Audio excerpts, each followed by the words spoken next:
기자들은 이미 며칠 전부터 그 포토라인 관련해서 다 이제 그 라인을 이제 세운 거죠. 전문용어로 포토라인 뻗치기. 네, 그렇죠. 이게 왜냐면은 다 사람들이 겹치면은 사진도 하나 제대로 못 건질 수가 있으니까. 근데 그렇게 해서 딱 겨우 이제 만들어 놨는데 박근혜 대통령이 오자마자 경호원들이 박근혜 대통령을 다 가려버리는 바람에 네, 그 생중계로 방송이 되고 있음에도 불구하고 기자들의 이제 욕설과 네, 한숨 소리가 이제 들리는 좀 그런 일이 좀 있었습니다. 예, 기자들이 막 뭐라고 소리를 쳤죠.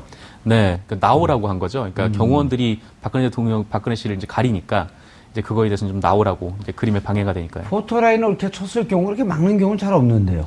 그렇죠. 이제 보통 알아서 이제 빠지고 그다음에 보통 다들 아시다시피 일단 온 사람들은 거기에 약간 좀 섰다가 그냥 보통 입장을 밝히거나 아니면 그냥 따로 이동하거나 보통 그렇게 하죠.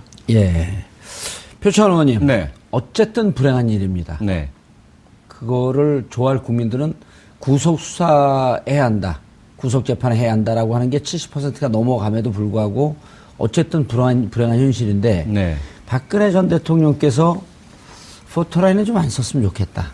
이런 요구를 했었죠. 네.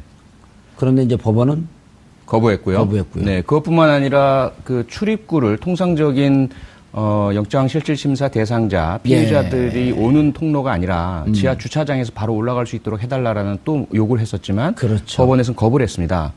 앞서 말씀하신 것처럼 대단히 불행한 사태이죠. 하지만 사실 뭐 김경진 의원님이나 저나 평생을 그 범죄 피의자들 만나고 살아온 사람들이라서 법 앞에 귀천은 없다라는 것이 그 직업 윤리로 굳어 있거든요. 그러면 사실은 많이 불편합니다. 물론 전직 대통령이고 중요한 인사이고 하지만 그러한 부분에 있어서의 예우나 경호는 하더라도 법 절차에 대한 프로토콜은 지켜주셔야 하거든요. 아하. 근데 그것을 처음부터 무리하게 2번씩이나 요구를 하고요. 그리고 마지막 단계에서 포토라인에 서기로 했는데도 불구하고 인해 장벽으로 막아버리는 행위들은 본인에게 결코 유리하지 않습니다. 이게 국민들께 비춰줄 때도 사실 본인이 직접 나서서 기자들 앞에서 조금 뭐랄까 안쓰러운 모습을 보여주실 때 국민들의 어떤 동정 여론도 높아질 수 있는 것인데 그 마지막 순간마저도 인해 장벽 경호의 숲속에 갇혀 있고 보호받고 있다. 여전히 권력을 누리고 있다. 이런 모습들은 결코 그런 국민적인 동정에도 전혀 도움이 되지 않는다. 그렇게 생각이 되고요. 법의 평등이라는 측면 유전무죄나 뭐 유권무죄가 아니라 그야말로 누구나 법 앞에 같은 절차에 임한다는 데도 상당한 좀 오해를 불러일으킬 수 있기 때문에 많은 좀 아쉬움이 있습니다. 알겠습니다. 김경진 의원님, 어떤 심정이었어요? 피의자들을 검찰 출신이고 또 우리 표창원 의원님은 장지원 의원님 깡패야 그러니까 나 경찰이야. 이제 이런 거예요. 보면 그분 개인을 보면 그 어떤 범죄자도 사실은 저희들 입장에서는 연민이 느껴져요. 그렇죠. 예. 연민이 느껴지고 안쓰럽다. 특히 혼자 사시는 분이 이제 결국은 구속이 될 걸로 저는 보는데 구속되면 누군가는 옥바라지를 해야 될 거 아닙니까? 그렇죠. 근데 정말로 핏줄만이 제대로 된 옥바지를 끝까지 할 수 있거든요. 근데 이제 그런 사람 하나 없다고 하는 것이 지금이야 오늘 아침에 집에서 출발할 때 300명의 어떤 지지자들이 시위를 했다고 그러고 친박 의원들이 모였다고 하지만 저게 얼마나 갈까요? 명분도 없는데. 이제 그런 면에서는 안쓰러운데. 근데 이제 그럼에도 불구하고 그 포토라인에 쓰지 않겠다는 심정은 어떤 심정이었을까요? 그러니까 법원에 부탁할 때. 민망한 거죠. 민망한 건데 그래도 법원에서 많은 걸 봐준 거예요. 많은 예우를 해준 거예요. 원래대로 한다면 법원이 구인영장을 발부했잖아요. 구인영장을 발부했으면 이 구인영장을 검사 내지는 검찰 수사관이 직접 박근혜 전 대통령 자택으로 가서 강제로 구인을 해와야 돼요. 신병을 구인을 해야 되는 거죠. 해와야 돼요. 근데 통상은 이제 보통은 일반적인 이게 어떤 신분이 있는 사람이 아니라도 서로 간에 신사협정을 맺어요. 그래서 검찰청으로 몇 시까지 오면 보통 10시 반이다 이러면 10시 10분까지 오면 검찰청 검사실부터 구인하는 절차를 받겠다라고 이제 보통은 이제 신사협정을 맺어요. 근데 어쨌든 원칙은 구인을 해가지고 영장 심사 법정까지 강제로 끌고 가는 이 외관과 형태를 취해야 돼요. 근데 아니 출석을 거부할 때 그러는 거 아닙니까? 아니요. 원래 이게 구인 영장이 발부됐다고 하는 것은 출석 거부의 파서빌리티 가능성이 있으니까 아따, 김경진 의원님한테 영어 나오니까 당황했어, 당황하지 마세요. 저 고시 붙었습니다. 예, 생긴 건 이렇게 생겨도. 어쨌든, anyway. 예, 가능성. 그것 때문에 강제로 끌고 와야 되는데, 일단 그 절차를 검찰이 봐준 거예요. 그래서 영장법정에서 직접 봅시다. 그래서 중간에 강제로 끌고 가는 절차가 없었잖아요. 그 다음에 포토라인도 사실은 이게 법원은 공공의 관공서예요. 관공서는 국민들의 것이지 특정 관공서의 것이 아니에요. 전직 대통령을 위한 시설이 아닌 거예요. 그러면 이게 사실은 모든 기자들이나 시민들이 자유롭게 출입할 수 있어야 돼요. 근데 원래 포토라인 제도 취지는 뭐냐면 사실은 이게 그 전에 검찰청에 들어가다가 뒤엉키잖아요, 보면. 유력한 신분을 가진 피의자들 같은 경우. 그러면서 머리도 깨지고 피도 나고 이러면서 우리가 최소한의 룰을 지킵시다. 그리고 국민에게 알 권리를 주는 거 아닙니까? 알 권리가 가장 기본이고 다만 그 알 권리가 조금 좀 무질서하게 행사되는 과정에서 사고가 났으니 사고 가능성을 줄이기 위해서 기자들 당신네들이 조금만 좀 양보해 주세요 하는 것이 포토라인이에요. 근데 포토라인에서 법원이 기자들 오지도 못하게 하고 거기 있는 마이크 치워버리고 사진 찍으려고 그러니까 경호원들 이렇게 되고 그거는 사실은 취지에 반해서 너무 과잉된 어떤 권리랄까 뭘 행사한 거죠. 표 의원님. 그런데 오늘 그 현장에 박지만 씨 부부가 나왔다 그래요? 막상 몇 년 동안 수년간 가족들하고도 관계를 끊고 지냈던 거 아닙니까? 박지만 씨 부부를 이제 나오라 그러진 않았을 것 같은데, 어떤 심정으로 나와 있을까요, 그 두 분이? 뭐 어쨌든 인재상정이 아닐까 싶습니다. 그동안의 그 거리는 뭐 유경재단을 둘러싼 갈등도 있었고 이해관계 충돌도 있었죠. 그리고 박근혜 전 대통령이 대통령 취임 이후에는 그런 친인척의 문제 이런 것들을 경계하기 위해서라도 거리를 두는 것이 또 맞았겠고요. 그런데 지금 그 신분 자체가 이제 피의자가 되어서 법원의 구속영장 실질심사를 받는 와중인데 이때 나오지 않으면 그건 정말 혈육과 그 인륜의 정에 어긋난다라고 볼 수 있는 거죠. 그래서 다른 이런 저런 것들보다는 그저 한 가족으로서 당연히 와서 어떤 정을 표한다 이렇게 봐야 될 것 같습니다. 구속 여부는 어떻게 될 것 같습니까? 저는 뭐 당연히 구속이 된다고 보고요. 그냥 이제 법 절차적인 측면에서 봤을 때 관례라든지 이 혐의의 중요함, 증거인멸 도주 우려 가장 중요한 구속 사유잖아요. 그렇죠. 그런데 그 증거인멸이나 도주 우려라는 것은 얼마나 심각한 혐의이냐. 만약에 유죄 판결을 받을 경우에 혹은 기소될 경우에 그것이 얼마나 중대한 처벌로 이어질 수 있느냐. 이것과 상당한 관계가 있거든요. 그렇죠. 지금 현재 뭐 주거가 좋은 집에 사느냐 또는 누구에게나 열려져 있는 곳이냐 이것과는 상관이 없는 것입니다. 또 하나 중요한 것은 수사에 어느 정도 순응할 것이냐. 검찰이 이제 이후에 정말 본격적인 수사를 해야 하고 조사를 해야 될 텐데 오늘 아파서 안 갈래요. 오늘 무슨 일이 있으니 못 갑니다. 이렇게 되면 상당히 심각한 문제가 빚어질 텐데요. 그럴 가능성도 충분히 고려가 된다는 거죠. 그렇게 본다면 지금 뇌물죄 또는 뭐 직권남용, 강요, 기타 상당히 많은 범죄 혐의와 그 범죄 혐의 하나하나의 막중함, 그 형량도 상당히 심각하고요. 이런 상태인데 본인이 거의 대부분 또 부인을 하고 있어요. 이 부인하고 있는 범죄 혐의 사실을 다른 사람의 진술 또 대질 객관적인 증거 자료와의 대조 이런 것들을 해나가려면 무수한 이제 소환 조사가 필요한데 지금 상태에서는 소환에 응하지 않을 가능성도 높아 보이는 거죠. 그럼 당연히 구속이 될 수밖에 없는 거죠. 그러면 수사나 조사가 제대로 이루어질 수 없겠다. 그렇습니다. 그리고 이게 이미 과거에 이 주변 공범들을 통해서 증거인멸이 있었잖아요. 그렇죠. 그러니까 안종범 씨를 통해서 전경련의 이승철 부회장에게 국회 나가서 거짓말해라. 각종 위증 지시가 있었잖아요. 대표적인 증거인멸 아닙니까? 그다음에 어떤 경로인지는 모르겠지만 최순실 씨가 한국에 있는 이 직원들에게 컴퓨터 부숴라. 이런 증거인멸 지시가 있었죠. 둘이 대포폰으로 계속 통화를 했고. 대포폰으로 계속해서 통화를 했었고. 이런 일련의 흐름들이 공범들에 의해서 이미 증거인멸이 있었고 본인이 정규제 TV하고 인터뷰를 하면서 계속해서 엉뚱한 소리 했잖아요. 검찰에서 조사받으면서 범행을 부인했잖아요. 오늘도 아마 실질심사하면서 범행을 부인하고 있을 터인데 부인하고 있는 상황에서 과거에 최소한 본인으로부터 시작됐을 것으로 거의 확실시되는 증거인멸이 많이 있었잖아요. 과거에도 증거인멸이 있었고 지금도 증거인멸의 가능성이 농후하고 대포폰으로 통화를 했고 앞으로도 농후하고 그러니까 이런 상황에서 구속이 안 된다고 한다면 앞으로 대한민국에서 구속될 사람이 없는 거죠. 하나도 없는 거예요. 알겠습니다. 표 의원님. 네. 자, 그럼 두 분 다 구속 가능성, 그리고 대부분 언론, 대부분 법조 전문가들이 이건 이미 공범들 다 구속되어 있고, 네.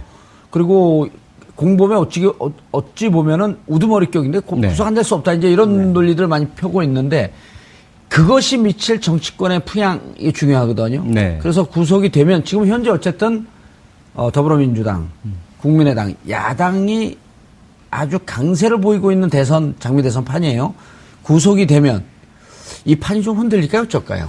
초기에는 그런 전망들이 있었죠. 예. 박근혜 전 대통령이 아무리 그런 거대한 국정농단 의혹에 휩싸여 있다 하더라도 그래도 국민의 반 이상의 지지를 받고 당선된 대통령이고. 그렇죠. 그리고 본인이 이용당했다라는 그런 어떤 동정 여론도 분명히 있었던 참이고요. 예. 그리고 그 정도 했으면 됐지 않느냐. 국회에서도 탄핵 의결했지. 헌법재판소에서도 탄핵 심판했지. 예. 뭐 더 구속까지 시켜야 되느냐. 이러한 여론이 있을 수 있다라는 전망이 있었어요. 그런데 점차 구속시켜야 된다는 여론이 또 올라가요. 더 올라갔죠. 그 왜 그러냐면 그럴 그 좋은 호기를 어떤 대중 여론 심리 측면에서 봤을 때 아주 호기였어요. 예. 이때 만약에 박근혜 전 대통령의 변호인단과 친박 의원들과 자유한국당 이들이 만약에 법 절차에 순응하고 헌법을 수호하고 참담하고 억울하고 혹은 너무 좀 이게 오해다라는 느낌이 있다 하더라도 정해져 있는 검찰과 특검과 헌법재판소와 국회의 그러한 절차에는 순응하는 모습을 보여줬을 때 국민들은 너무 심하다. 그리고 너희들도 왜 안 도와주냐. 이렇게 하면서 변호인단들이나 친박 의원들이 오히려 조금 비판과 비난을 받더라도 박근혜 전 대통령은 올라갈 수가 있어요. 동정의 대상이 될 수가 있고. 그런데 이들이 처한 대처는 정반대였습니다. 자기들이 떠올랐어요. 그 변호인단은 전부 뭐 탄핵 반대 집회 나와서 자기를 띄우고 태극기 두르고 영웅으로 묘사돼서 나타나고 자신의 의뢰인인 박근혜 전 대통령에게는 불리할 수밖에 없는 언동만을 일삼았어요. 헌법재판관들을 모욕하고 법정에 대한 그런 절차를 방해하고 그리고 국회나 국가 헌정 질서에 순응하지 않는 모습들을 보여왔단 말이죠. 친박 의원들도 마찬가지고 지금도 자유한국당은 요소마다 막말에 명예훼손에 선거법 위반에 방송 장악에 이런 모습들을 보이고 있는데 그런 상태다 보니까 국민이 마음을 완전히 떠나버린 거죠. 이들의 어떤 둘러싸이는 소수의 친박 단체들과 친박 의원들과 변호인단에 둘러싸여 있는 그들만의 공주인 박근혜 전 대통령에게 내가 동정심을 가질 필요가 없다. 이것이 어떤 중도를 포함한 많은 국민들의 심리이기 때문에 이제는 구속이 됐다고 해서 야권 중심의 대선판은 바뀌지 않을 것으로 좀 봅니다. 알겠습니다. 김경진 의원님. 저도 전적으로 동일한 의견입니다. 이미 이 밑바닥 뿌리를 볼 만큼 받고 볼 이상으로 봐버렸어요. 그래서 전혀 그리고 그것도 본인들의 자충수로. 그렇죠. 신뢰할 수 없다. 아예 그냥 관심 자체를 끊는 것이 그냥 정상적이다. 라는 식의까지 국민들의 생각을 하고 있으니까 구속이 된다고 한들 그건 당연한 거고 큰 파장이 없을 것이다. 네. 오히려 뭐 그럴 수는 뭐 불가능한 일이지만 만에 하나 구속이 안 되면 거꾸로 그 경우에는 국민들이 생각이 복잡해지면서 뭐 어떤 역풍이 불 수도 있겠지만 통상적으로 이렇게 예측한 대로 구속이 되고 이러면 전혀 선거판에 영향을 못 미칠 선거판에 영향을 못 미칠 것이다. 자, 기자님. 네. 장미 대선 얘기를 좀 해봐야 되는데 지금 이제 각 당 후보가 거의 다음 주 3일, 4일이면 결정이 나는데 바른정당이 결정이 났어요? 근데 뭐 다음 주 결과 보지 않고도 결정이 나는 거 아닌가요? 그렇죠. 이제 생각했던 것보다 이제 뭐 국민의당 같은 경우는 안철수 후보 그리고 더불어민주당 같은 경우는 문재인 후보가 득표력이 상당히 높아서 가장 뭐 더불어민주당 같은 경우에는 가장 관건이 그 충청권 결과였는데 그것마저도 거의 과반 가까이 문재인 대표가 차지를 해서 뭐 사실상 대세로는 뭐 큰 영향은 없다 뭐 그런 평가를 좀 받고 있는 것 같아요. 그래서 아마 뭐 양당 다 결선까지 가지 않고 아마 뭐 다음 주 초반이면 이미 다 라인업이 갖춰지지 않을까. 네. 알겠습니다. 자, 더불어민주당이 워낙 잘 나가고 있으니까 좀 덜 잘 나가는. 아니, 저희도 잘 나간다고 해주세요. 잘 나가는데 조금 덜 잘 나가는. 아이, 거의 비슷하게 잘 나간다고 해주세요. 더불어민주당이 한 100의 속도로 달리고 있으면 99.9의 속도로 달리고 있는. 아이, 똑같이 100점으로 해주세요. 아따 증하네. 그렇게 해드리세요. 네, 괜찮습니다. 더불어민주당이 100으로 달리고 있고 국민의당이 101로 달리고 네, 있고. 100점으로. 예. 자, 그런데 정말 안철수 의원 지난번에 이제 여기서 약 많이 팔았잖아요. 뭐죠? 그 신분증 가져오고 네. 운전면허증 가져오고 여권도 그러니까. 여권도 된다 그랬고 약을 제대로 파시네. 그 국민에게 정상적인 당내 경선에 참여해 주시라. 후보 경선에 참여해 주시라. 안내. 알겠습니다. 당신의 소중한 권리를 행사해 주세요. 국민의 건강을 위해서 약을 판 거죠. 정치 건강을 위해서. 정치약. 자, 안철수 의원이 10개월 만에 2위로 올라섰어요. 네. 어떤 점이 안철수 의원의 이런 그 힘을 뒷받침했을까? 이제 일각에서는 공학적으로 보는 분들은 안희정 후보가 2등 되면서 안희정 후보한테 갔던 중도 보수 쪽 표가 안철수 후보한테 흘러간 거다. 그러면서 폄하하는 사람들도 있지만 그래도 본인이 이걸 받아들일 수 있는 경쟁력이 없으면 안 되는 거거든요. 그렇죠. 어떤 점이 그렇게 국민들에게 어필했을까요? 그러니까 그 얘기도 맞는 얘기예요. 그러니까 사람들은 되는 쪽으로 몰려가고 싶은 거예요. 되는 쪽을 지지하고 싶은 이 심리가 있어요. 네. 그 영어로 무슨 밴드웨건 효과라고 그렇죠. 아마 얘기를 오늘 영어 많이 쓰시네요. 영어가 고생 좀 하네요. 영어 가르치셨죠. 근데 어쨌든 광주에서 호남권 경선을 하면서 예상치도 않았던 많은 숫자의 사람들이 와서 투표에 참여를 하니까 국민의당의 지지율에 비해서 생각보다 많은 사람들이 나왔네라는 거 하나고 그다음에 그 선거에서 첫날 안철수 후보가 3% 정도를 얻었어요. 거의 그냥 압도적인 대세니까 안철수 되겠네 라는 심리가 형성이 되기 시작하면서 일단 광주 호남권 광주 전남권 호남권부터 시작을 해가지고 이거 해볼 수 있겠다 라는 생각이 들면서 그러면 전국적으로 전화하자. 그래서 타 지역에 있는 사람들에게 친절한 지인들에게 국민의당 후보 경선에 일단 참여해달라고 요구를 하자. 그다음에 안철수 지지를 부탁해보자. 이런 기류들이 현실적으로 생겨나기 시작하는 거예요. 그러면서 동시에 민주당 경선에서는 안희정 지사 쪽을 지지했던 사람들이 지지하려고 했던 사람들이 생각으로 못 올라오고 있습니다. 안희정 지사가 못 올라오고 안 될 것 같으니까 그러면 새로운 될 만한 대항마를 찾아보자. 안철수겠다.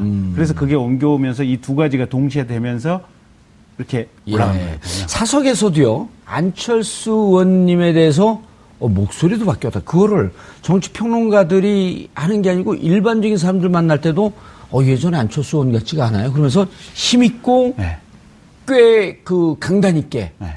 이거 어디서 그런 힘이 나왔죠? 아니 그건 모르겠어요. 모르겠는데 저도 대변인이 당 후보를 모르면 어떻게 해요? 나 후보 대변인 아니에요. 당 대변인이에요. 당 대변인. 후보 대변인 따로 있어요. 안철수 의원이 이거 꼭 좀 봤으면 좋겠네요. 보시라 그러세요. 저 안철수 후보 지지 안 해요.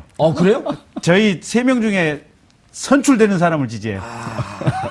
아주 정의로운 척하면서 이긴 사람이 내 편이다. 그렇습니다. 교활한 겁니다. 아닙니다. 이거 철저하게 중립을. 알겠습니다. 이게 저도 어디서 그런 힘이 나올까요? 실제로 이제 저도 한 8개월, 9개월을 지켜봤잖아요. 작년 가을에 안철수 의원하고 독일 가전제품 전시회도 갔다 오고 이랬는데 요번에 이제 그 일선 경선을 하면서 옆에서 지켜봤더니 정말로 이게 목소리가 태산같이 이렇게 뿜어 나와요, 보면. 아까 그림이 나왔는데 당당해요? 자신 있어요? 네, 태산같이 뿜어 나오고 현장에서 듣는 목소리는 정말 달라요. 이 화면을 통해서 듣는 거하고 에너지와 기가 확 넘친다는 게 느껴져요, 보면. 이제 정치인이 비로소 돼가고 있다. 네.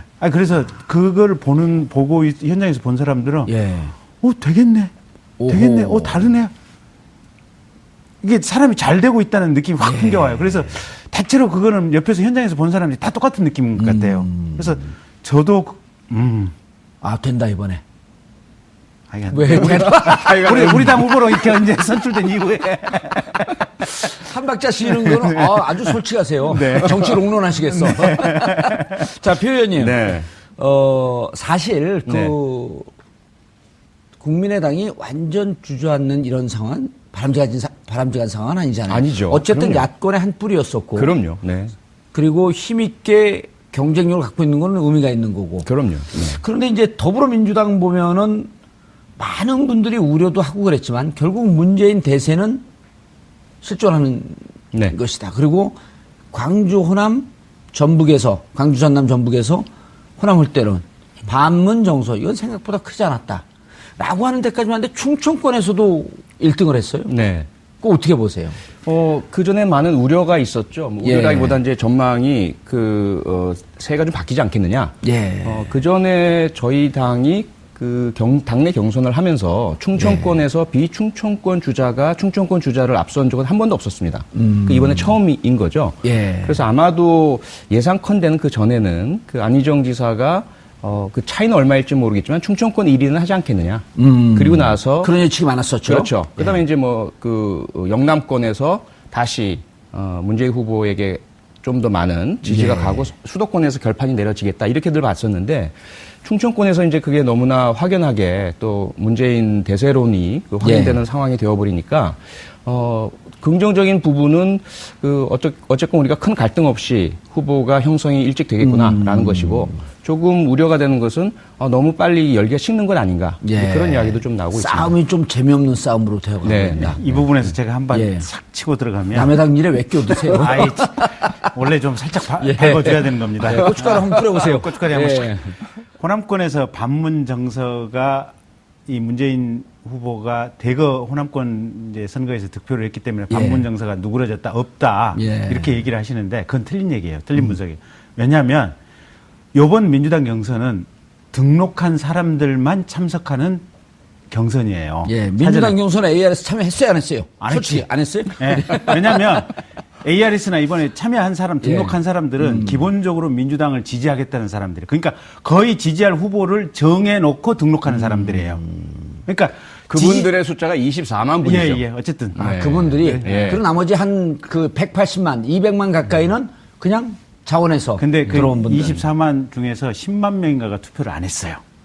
ARS 방식에 조금 등록을 해놓고 투표를 안 했어요. 근데 어쨌든 이제 그거는 그 얘기를 들으려고 하는 것은 아니고 반문 정서가 누그러졌다. 이미 문재인을 찍으려고 했던 사람들 적극 지지자들이 등록을 한 것이기 때문에 반문 정서가 수를 안 난다고 얘기할 수가 없다. 오히려 그거는 전혀 상관이 없는 얘기다. 논리적으로 상관이 없는 얘기다는 거고. 두 번째. 그냥 반문 정서가 계속 있었으면 좋겠다. 있었으면 좋겠다라는 것이 아니고. 희망상. 아니, 그거는 정봉주 앵커께서 상당히 악의적으로 지금 이렇게 질문을 하시는 거고. 고의적으로 질문했어요. 그러니까 고의적으로 질문하는 것이고. 반문 정서가 없어야죠. 이제 우리가 이제 이상적으로 좋은 정치인들이 좋은 정치를 하고 좋은 평가를 받는 이런 시대가 돼야 되는데 반문 정서는 현실적으로 일정 부분은 분명히 있는 것 같아요. 아직은 정확하게 확인은 안 되고 있다. 확인은 저로서는 되는 부분이 있는데 어쨌든 그 투표 결과가 반문 정서가 없어졌다고 얘기할 수는 없다. 알겠습니다. 그리고 하나 더. 그 요번에 이제 민주당 경선 특히 충청권 경선을 보면서 이게 조직의 힘이 참 대단하다고 이제 느껴지는 게 안희정 지사가 충남에서는 이겼어요. 근데 충북에서 졌죠. 충북에서 대폭 졌고 거기는 이제 아마 노영민 의원이라든지 뭐 이쪽 도정환 의원 뭐 이쪽 그다음에 심지어는 대전에서도 졌어요. 그러니까 대전에서는 박빙으로 졌죠. 박빙으로 졌어요. 근데 박병석, 박범계 이쪽에 어쨌든 지역위원장들이 어느 쪽을 지지하느냐 이게 많은 걸 가는 것 같아요. 그래서 결국은 센 조직을 갖고 있는 쪽으로 큰 틀에 흘러가는 것 같아요. 알겠습니다. 안희정 지사가 생각보다 힘을 못 받았어요. 원인은 어디에서 찾을 수 있을까요? 가장 중요한 건 역시 대세론 아닐까 싶습니다. 대세론. 임박하면서 이런 그 네거티브를 좀 세게 했거든요, 안희정 지사가. 그게 평소 보였던 칼라고 좀 다르면서 사람들이 좀 당혹스러우면서 표가 빠진 그런 영향은 없을까요? 그나마 충청권 밖은 좀 그럴 수 있을 텐데요. 수도권에서 아마 그것이 확인될 것 같고요. 충청권은 조금 다르지 않습니까? 그런 부분들보다는 과연 우리가 내가 누구에게 과연 표를 던질 것인가. 딱 임박해 와 있는 상황에서 그 전 광주에서 이제 상당한 그런 결과가 나타났고요. 그리고 뭐 토론이며 여론조사며 이어지는 것들이 대세론이 꺾이지 않거든요. 이제 대중 미디어, 매스 미디어 이론 중에 침묵의 나선 이론이라는 게 있습니다. 침묵의 나선 이론. 이게 어떤 의문의 일패 뭔 말인지 모르니까 일패. 여러 주장들이 막 있다가 처음에 이제 무엇이 가장 주된 그 주장인지가 확인되지 않을 때 다수 여론이 무엇인지 확인되지 않을 때는 100가지 명식으로 막 나와요. 그런데 어떤 한 주장이나 어떤 인물이나 에게 다수 여론이 쏠리는 현상이 확인이 되면 다 그 그쪽으로 이외에 몰려간다. 몰리기 직전에 침묵하는 현상이 나타납니다. 자신이 사실 뭐 이재명, 안희정, 뭐 최성 열렬하게 왜 좋은지를 이야기하고 서로 주고받다가 자기가 주장하는 것이 대세가 아니고 다수가 아니라는 것이 확인되면서 많은 사람들이 툭툭툭툭 떨어지기 시작하는 거죠. 그렇게 되면서 주위를 둘러보니 이쪽이 대세이고 이쪽이 많다 그러면 그 다음에 이제 그 대세 다수 쪽으로 자신도 포섭되고 대세의 편이 되고 싶어하는 뭐 그러한 현상이 나타나거든요. 예. 이건 확인된 것이기 때문에 아마 충청권에서의 그런 그 문재인 후보로의 쏠림 현상은 네 그런 그 침묵의 나선 이론과 대세 이론이 맞아 떨어진 것이 아닌가 그렇게 봅니다. 알겠습니다. 그런데 이제 경선 와중에 네. 뭐 각 당이 지금 흥행에 성공을 하고 있어요. 아, 그렇죠. 박근혜 대통령 구속 여부가 가장 중요한 쟁점이면서도 어쨌든 뻔한 후보가 되는데도 흥미가 있는데 네. 타이어 논쟁이 붙었어요. 어떤 논쟁이요? 타이어. 아, 타이어. 예. 보조 그랬죠. 타이어냐, 폐타이어냐. 네. 이런 게 전체 대선판에 영향을 좀 미칠까요? 뭐 굉장히 좀 날선 공방으로 지금 두 분 의원님이 각 당 대표에서 앉아 계시는데 뭐 양쪽에서 되게 많이 오갔었죠. 뭐 그렇죠. 원래 송영길 선대본부장께서 뭐 경과가 어떻게 됩니까? 송영길 선대본부장이 네, 먼저 이제 안철수 후보에 대해서 이제 보조 타이어라는 표현을 썼죠. 네. 그리고 그 이유로 나서 이제 안철수 의원이나 아니면 국민의당 최고위원들이 그 엄청나게 격분을 했던. 왜 보조 타이어라는 표현을 썼어요? 뭐 사실 뭐 대세는 이제 문재인인데, 네, 그 호남에서는 뭐 문재인의 대항마로 이제 안철수를 생각하는 것 같다, 뭐 그런 취지였던 것 같아요. 네, 그래서 이제 보조 타이어는 표현을 썼고, 그러니까 이제 국민의당에서는 문재인 대표를 향해서 이제 폐타이어다, 네, 이런 얘기를 썼던 거죠. 네. 표창원 의원님 한때는 이제 음식 무슨 사이다, 네? 고구마 이런 논쟁이 있더니 국민들이 재미있긴 할 것 같아요. 근데 보조 타이어가 조금 저도 들으면서 왜 저런 표현을 썼지 했는데 또 얼핏 들으면 이게 무슨 그 보조적 의미고 같이 가자는 의미다라고 이제 또 해석했는데 해석하니까 더 약이 올라요. 어떻게 보셨어요? 저는 이제 그런 스타일의 정치를 별로 좋아하진 않습니다. 그러니까 상대방을 굳이 깎아내릴 필요가 없다라고 저는 보거든요. 상대방이 좋은 점 인정해주고 내가 더 나은 점을 내세우면서 국민들께 조금 더 멋진 경쟁을 보여드리는 게 정치의 도리다라고 저는 생각을 하기 때문에 그런 그 좀 상대를 폄하하는 말의 전쟁은 별로 제 스타일은 아닌데 말씀하신 것처럼 국민들께서는 또 좋아하시는 측면이 있는 것 같아요. 또 그런 논쟁이 없으면 재미 없어지고 무슨 뭐 신사들이 나와서 양반들이 나와서 뭐 한담하고 이런 것이 정치냐? 일단 싸워야지 시청률도 올라가요. 그러니까요. 그래서 아마 뭐 그분들은 또 정치를 많이 하신 분들이니까 뭐 오고 가는 그런 그 여러 전적들이 과거에 또 있었지 않습니까? 뭐 그런 부분이라고 저는 보고 있습니다. 김경진 의원이 솔직한 심정으로 당의 대변인, 그다음에 이제 오랫동안 또 고생하면서 국회의원이 됐는데 본인의 이미지 이런 걸 떠나고 보조 타이어라는 얘기를 들었을 때 솔직한 느낌이 어땠어요? 아니 뭐 지들이야 그렇게 얘기할 수 있는 거고. 나는 큰 정치인이니까 니들이 싸우든 말든 난 내 대변인이나 계속 하고 아니요. 방송 출연이나 계속 하겠다. 아니 그건 아니고 정확히는 매일 깨알같이 서로 포사격을 하고 있어요. 근데 이제 유달리 그중에 이제 좀 섹시한 게 나오는 거네. 보조 타이어하고 폐타이어가 이제 단어가 섹시하다 보니까 국민들 눈에 확 들어왔는데 사실은 피차 진영에서 매일 포탄을 날리고 있어요. 저도 보면 제 주변에 이제 저는 제가 직접 포는 안 날리고 주변에서 날리는 거 옆에서 보고 있거든요. 바빠요. 글쓴이라고 바쁘고. 그러니까 원래 대변인이 그런 걸 아는데 우리 특이하게 이제 21세기형 대변인이 방송만 출연하시면 되는 거야. 아니 근데 지난번에 저도 저기 전두환 표창 그 발언 있잖아요. 누가 써왔더라고요. 저기 공보실에서 이거 한번 좀 수석 명의로 좀 날려주셔야겠습니다. 뭐 왜 대변인 명의로 안 날리고 왜 내 명의로 수석 명의로 아무래도 수석 명의로 날리셔야 조금 더 파급력이 있을 것 같습니다. 그래 그럼 날려봐 해가지고 한 방 날렸거든요. 그러니까 이게 큰 틀에서 보면 선거라고 하는 것이 일단 말의 전쟁이고 그렇지 않습니까? 국회가 뭡니까? 국회라고 하는 것은 국가의 회의를 하는 장소가 국회거든요. 말로 회의가 말로 하는 거거든요. 말로써 얼마만큼 정책적 방향과 비전을 분명히 얘기할 수 있고 서로 간의 능력 평가를 제일 분명하고 선명하게 해줄 수 있는 자리가 국회고 그 국회라든지 이 정치를 뽑는 과정 자체가 선거의 과정인데 말의 공방은 당연한 거예요, 보면. 알겠습니다. 그래서 뭐 보조 타이어건, 폐타이어건, 대체 타이어건. 어쨌든 타이어 회사만 도움이 됐어요. 아니 근데 이제 광주 쪽에서는 예. 조금 화가 나신 게 실은 금호 타이어가 지금 문제가 걸려 있거든요. 산업은행에 의해서 우선 인수 협상 대상자로 중국 쪽 펀드가 우선 협상으로 돼 있어요. 그래서 저희 국민의당 쪽에서는 여러모로 지금 애를 쓰고 있는데 향토 기업까지 이런 위기에 처했는데 그렇습니다. 왜 타이어 예를 드냐? 그 송영길 의원 같은 경우 사실은 핀포인트를 잘못 잡은 거예요. 이 타이어 회사 그 고용돼 있는 인원이 얼마고 그런데 지역 주민들의 마음을 생각했다면 조금 좀 선택을 보조축 요 정도만 했었어도 되는데. 예. 알겠습니다. 자, 표 의원님. 네. 결국은 문 후보님이 네.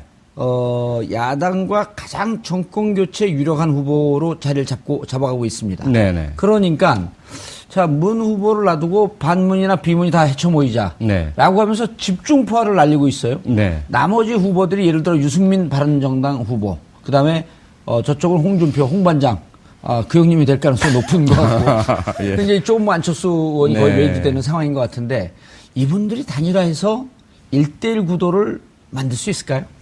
뭐 두 가지죠. 만들 수 있느냐와 만드는 것이 과연 가능하냐? 가능한가 뿐만 아니라 각각의 정당에 바람직한가? 라는 부분이죠. 이게 또 연결되어 있다고 보는데요. 그냥 이번 대선으로 끝나는 게 아니고 그렇죠. 정당이라고 하는 건 지속성을 갖고 있어야 되니까. 그렇죠. 그러니까 그런 선택에 있어서 물론 개인과 정당은 다를 수 있겠지만 대부분 잘못된 선택을 하는 데는 두 가지 이유가 있습니다. 하나는 감정이 너무 치우쳤을 때이고요. 또 하나는 지금 당장 눈앞에 이익을 볼 때 지금 예를 들어 이거 싸니까 빨리 이거 사자. 근데 싼 게 비지떡이라고 오히려 나중에 더 큰 손해를 볼 수가 있잖아요. 그런 식의 선택일 텐데요. 지금 만약에 국민의당이 자유한국당과 어떤 형태로든 연대 연합을 한다는 것은 장기적으로 봤을 때는 정당에 절대로 좋지 않을 것이라고 저는 보고요. 바른정당 역시 본인들이 낡은 보수와 결별하고 친박 부역 세력과 선을 끊고 새로운 그 따뜻하고 합리적인 보수의 희망을 보여주겠다 이렇게 하면서 나왔는데 지금 당장 지지율이 좀 낮고 힘들다는 이유만으로 만약에 연대 협력을 해가지고 다시 자유한국당과 함께하는 모습을 보여준다? 이건 본인들이 떨치고 나온 그 행위 자체를 스스로가 부정하는 것이고요. 앞으로 미래에 어떤 것도 비전도 보여주지 않는 것이거든요. 그렇기 때문에 이 부분은 저는 일단 바람직하냐 부분에서 전혀 아니라고 보고 그다음에 이제 가능성을 봤을 때도 이분들이 예를 들어 나는 괜찮으니 당신에게로 힘 모아주겠소 라는 것이 형성된다면 가능해지겠죠. 근데 다 동상이몽 5월 동주라는 거예요. 자기 중심으로 모이자고 하겠죠. 그렇죠. 저는 가능하지 않다고 봅니다. 자, 김경진 의원님, 그 자강론 안철수 의원이 합하는 것보다 내가 힘이 있으면 내 밑으로 다 올 것이다라고 하는 게 이제 함의로 좀 깔려 있거든요. 그리고 바른정당 같은 경우 유승민 후보는 자유한국당의 친박 세력을 정리하면 자유한국당과 보수 후보를 단일화해야 된다. 반면에 수도권 의원들은 무슨 얘기냐? 중도 보수를 내세우기 위해서 국민의당 안철수하고 함께 해야 되는 거 아니냐라고 하면서 정말 지금 말씀하셨듯이 동상이몽 생각들이 갈리고 있거든요. 안철수 의원을 중심으로 한 나머지 두 명의 후보가 양보하면서 1대1 구도가 가능하겠느냐? 불가능하다고 봅니다. 불가능해요? 열심히 설명했는데 이렇게 맥없이 얘기하면 설명만 열심히 했지. 아니, 불가능하다고 보세요, 진짜로? 그러니까 저희 당에서도 지금 손학규, 박주선 두 분은 적극적인 연대론자고 안철수 후보는 적극적인 이게 단일론자예요, 보면. 자강론자. 단독으로 가자. 단독으로 가도 승산이 있다. 이번 선거에서는 지금 그렇게 읽고 있고, 뭐 어떻게 될지 모르겠지만 지금까지 흐름으로 보면 안철수 의원 쪽이 어쨌든 후보가 될 가능성이 높아 보이긴 해요. 그렇다면 현실적으로 대선 기간 중에는 대선 후보로 선출된 사람 뜻대로 가는 거예요, 보면. 그럼요. 당을 딱 장악하는 거니까요. 그 다음에 또 한 가지는 당 내에서도 약간의 이견들은 있을 수 있어요. 손학규, 박주선 의원하고 비슷한 생각을 하는 의원들이 일부 있기는 한데, 가령 호남 쪽에서는 또 이런 생각들도 있어요. 저 같은 이제 호남 의원들 같은 경우는 어차피 지금 만들어진 게 다당제 아닙니까? 사당의 진보가 두 개의 당으로 분열이 돼 있고 보수가 두 개의 당으로 분열이 돼 있고 이러면 이 다당제를 정착해 가는 것도 사실은 국민의 민의에 굉장히 중요한 거예요, 보면. 그렇게 선택된 걸 임의로 깨지 말자.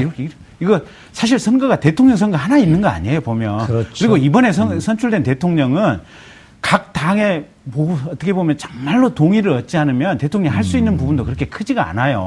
어느 당이건 주도적인 의석을 가지고 있는 정당이 없다 보니까. 그래서 오로지 대통령 선거 하나만 보고 매몰돼서 가는 거 정말로 국회의원 정치인 입장에서는 무매한 선택이라고 봐요. 그래서 저 개인적으로는 사실은 대통령 선거의 승패와 상관없이 다당제라고 하는 소중한 가치를 지켜갔으면 좋겠다라는 거 하나 하고 더불어 개헌과 연결해서 말씀을 드리면 전 세계적으로 가장 부유하고 넉넉하게 살고 있는 게 북유럽 국가들인데 북유럽 국가들이 오랫동안 수십 년째 채택하고 있는 정치 체제가 다당제와 의원 내각제의 결합이에요.